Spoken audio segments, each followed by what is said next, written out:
लीजिए सुनिए मुंशी प्रेमचंद के लिखे उपन्यास सेवा सदन के 48वें भाग को मेरी यानी समीर गोस्वामी की आवाज में।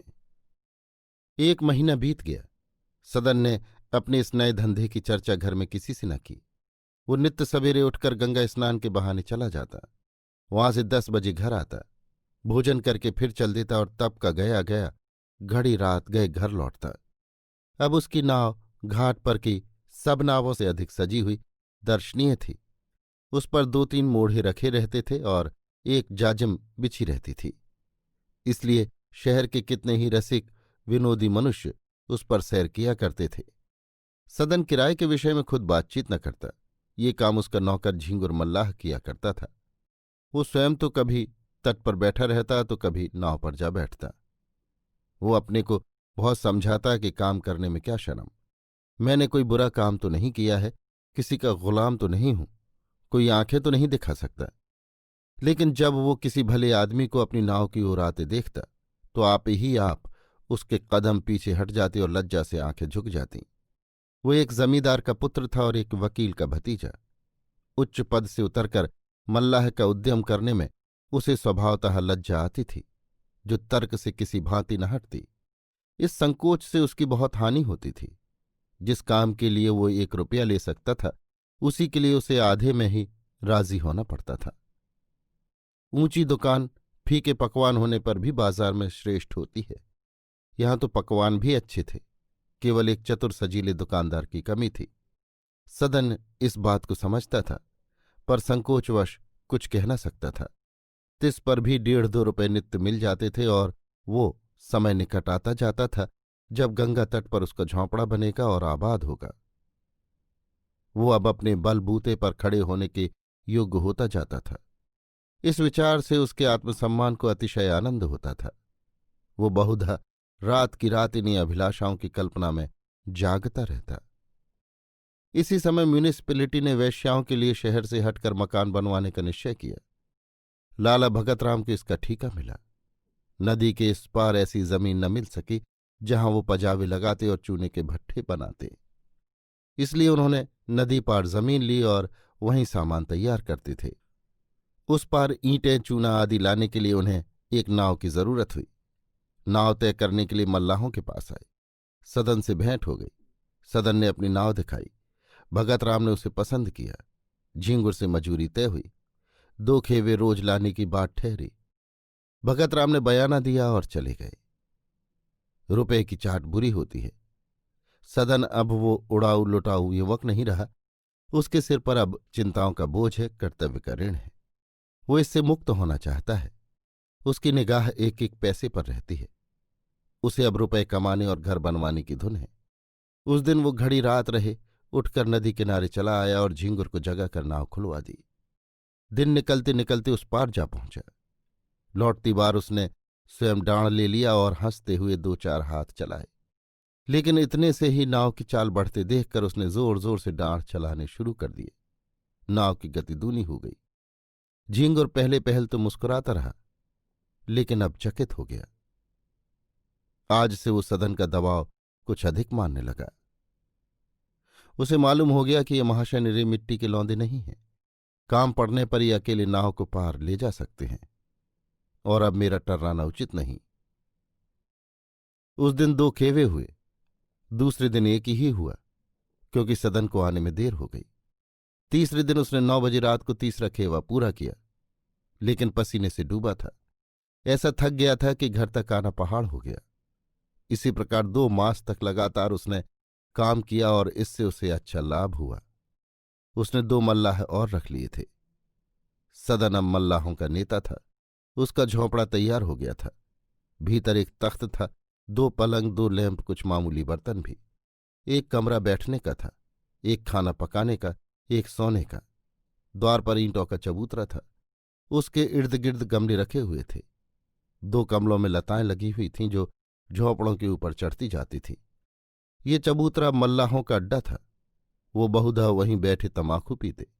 सदन ने उनके साथ बड़ा उपकार किया था।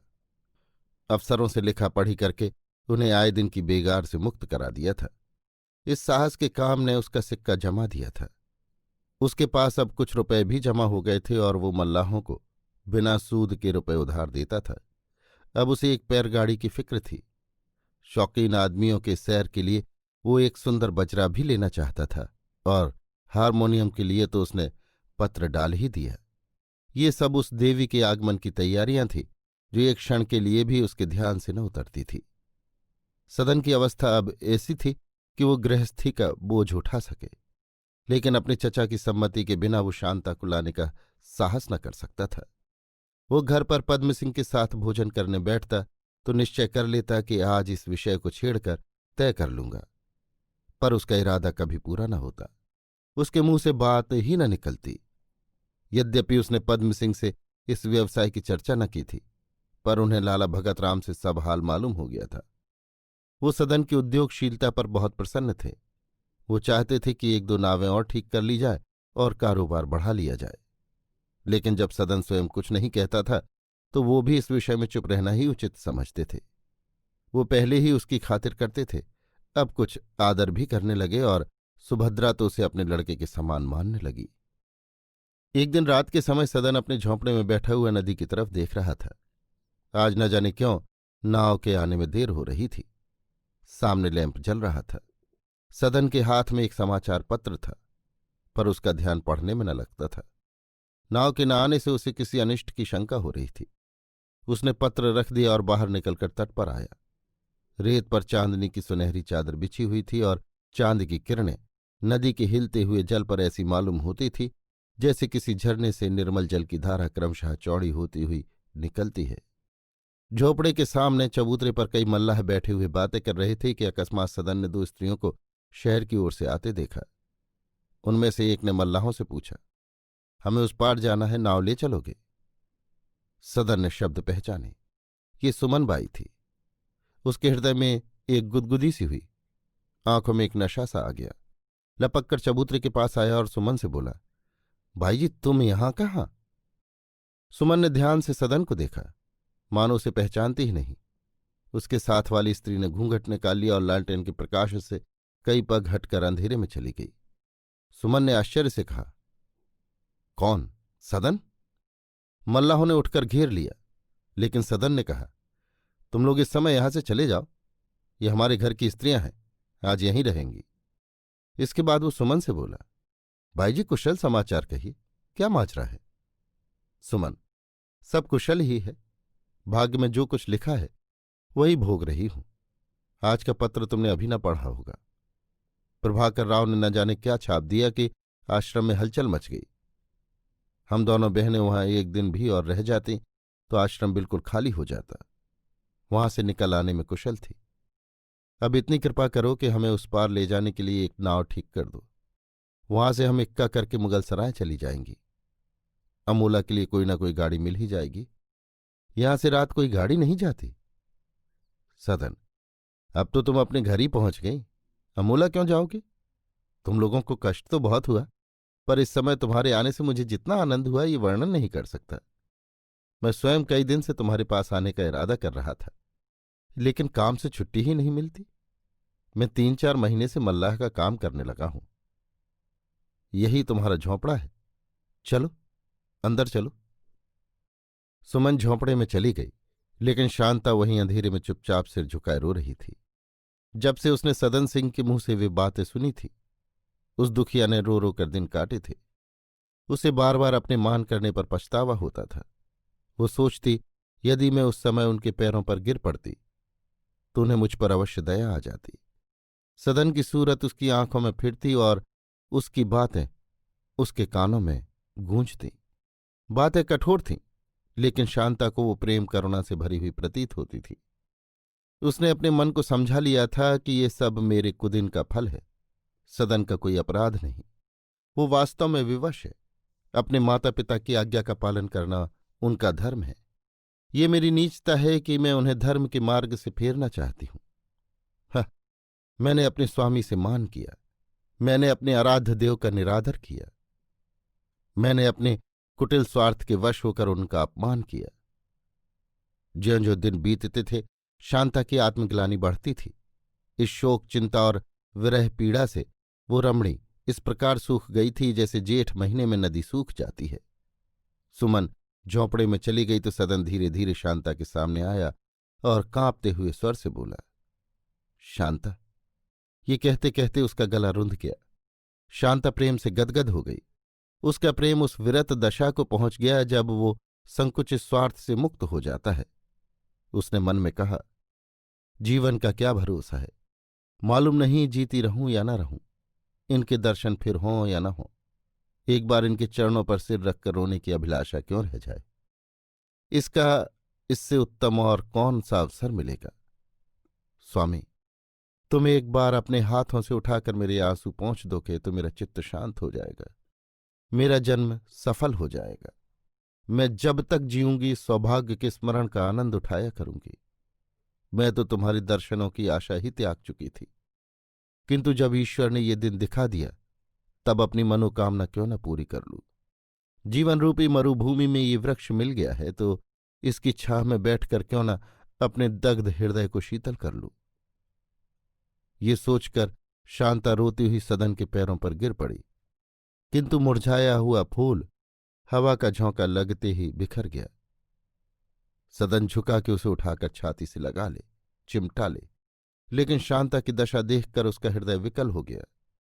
जब उसने उसे पहले पहल नदी के किनारे देखा था तब वो सौंदर्य की एक नई कोमल कली थी, पर आज वो एक सूखी हुई पीली पत्ती थी जो बसंत ऋतु में गिर पड़ी है। सदन का हृदय नदी में चमकती हुई चंद्र किरणों के सदृश थरथराने लगा। उसने कांपते हुए हाथों से उस संज्ञा शून्य शरीर को उठा लिया। निराश अवस्था में उसने ईश्वर की शरण ली। रोते हुए बोला, प्रभु, मैंने बड़ा पाप किया है। मैंने एक कोमल संतप्त हृदय को बड़ी निर्दयता से कुचला है, पर इसका ये दंड असह्य है। इस अमूल्य रत्न को इतनी जल्दी मुझसे मत छीनो। तुम दयामय हो, मुझ पर दया करो। शांता को छाती से लगाए हुए सदन झोंपड़ी में गया और उसे पलंग पर लेटाकर शोकातुर स्वर से बोला, सुमन, देखो ये कैसी हुई जाती है। मैं डॉक्टर के पास दौड़ा चाहता हूं। सुमन ने समीप आकर बहन को देखा। माथे पर पसीने की बूंदें आ गई थी, आंखें पथराई हुई, नाड़ी का कहीं पता नहीं, मुख वर्णहीन हो गया था। उसने तुरंत पंखा उठा लिया और झलने लगी। वो क्रोध जो शांता की दशा देख देख कर महीनों से उसके दिल में जमा हो रहा था फूट निकला। सदन की ओर तिरस्कार पूर्ण नेत्रों से देखकर बोली, ये तुम्हारे अत्याचार का फल है, ये तुम्हारी करनी है। तुम्हारी ही निर्दय हाथों ने इस फल को यों मसला है। तुमने अपने पैरों से इस पौधे को यों कुचला है। लो, अब तुम्हारा गला छूटा जाता है। सदन, जिस दिन से इस दुखिया ने तुम्हारी वो अभिमान भरी बातें सुनी, इसके मुख पर हंसी नहीं आई, इसके आंसू कभी नहीं थमे। बहुत गला दबाने से 2-4 कौर खा लिया करती थी, और तुमने उसके साथ ही अत्याचार केवल इसलिए किया कि मैं उसकी बहन हूं, जिसके पैरों पर तुमने बरसों नाक रगड़ी है, जिसके तलवे तुमने बरसों सहलाए, जिसके कुटिल प्रेम में तुम महीनों मतवाले हुए रहते थे। उस समय भी तो तुम अपने माँ बाप के आज्ञाकारी पुत्र थे या कोई और थे। उस समय भी तो तुम वही उच्च कुल के ब्राह्मण थे या कोई और थे। तब तुम्हारे दुष्कर्मों से खानदान की नाक न कटती थी। आज तुम आकाश के देवता बने फिरते हो, अंधेरे में जूठा खाने पर तैयार, पर उजाले में निमंत्रण भी स्वीकार नहीं। ये निरी धूर्तता है, दगाबाजी है। जैसा तुमने इस दुखिया के साथ किया है उसका फल तुम्हें ईश्वर देंगे। इसे जो कुछ भुगतना था वो भुगत चुकी, आज न मरी कल मर जाएगी। लेकिन तुम इसे याद करके रोओगे। कोई और स्त्री होती तो तुम्हारी बातें सुनकर फिर तुम्हारी ओर आंख उठाकर न देखती, तुम्हें कोसती, लेकिन ये अबला सदा तुम्हारे नाम पर मरती रही। लाओ थोड़ा ठंडा पानी। सदन अपराधी की भांति सिर झुकाए ये बातें सुनता रहा। इससे उसका हृदय कुछ हल्का हुआ।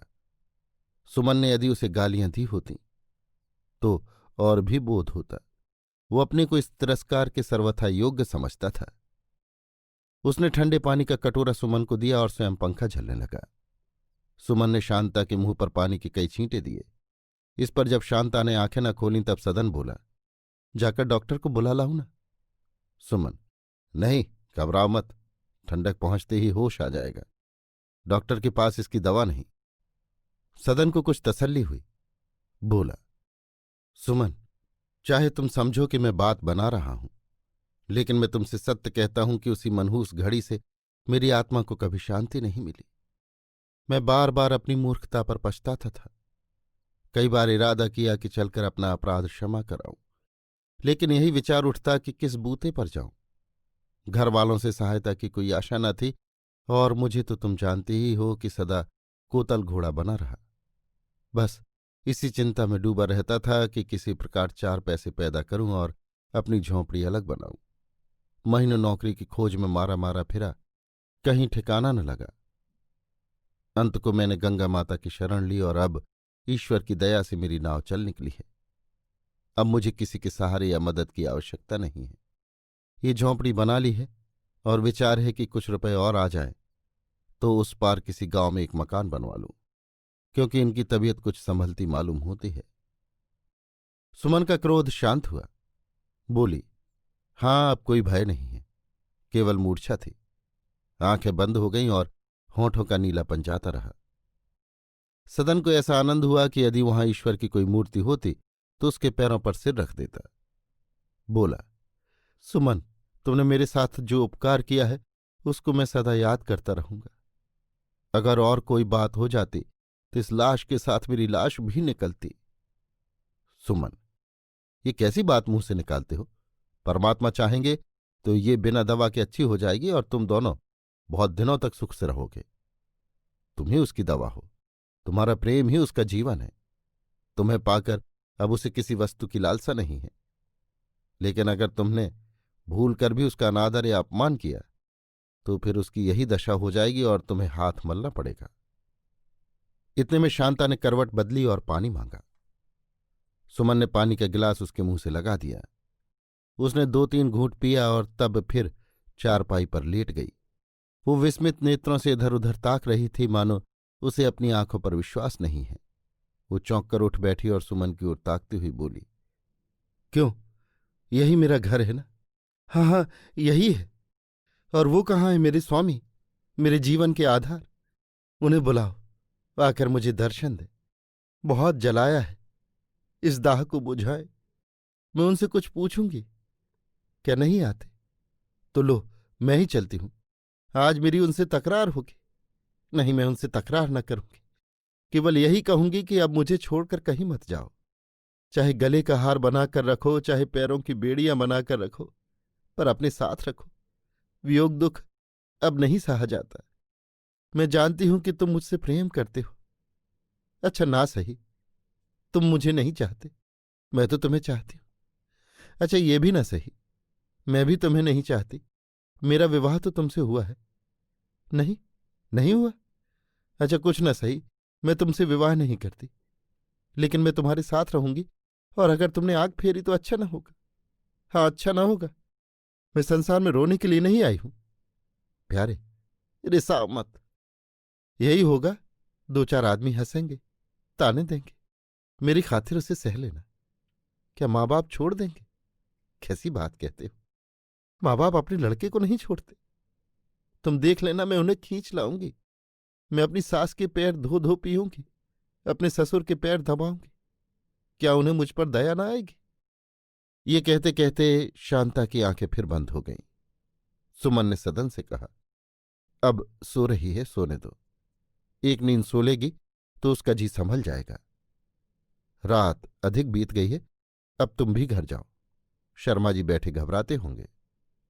सदन, आज न जाऊंगा।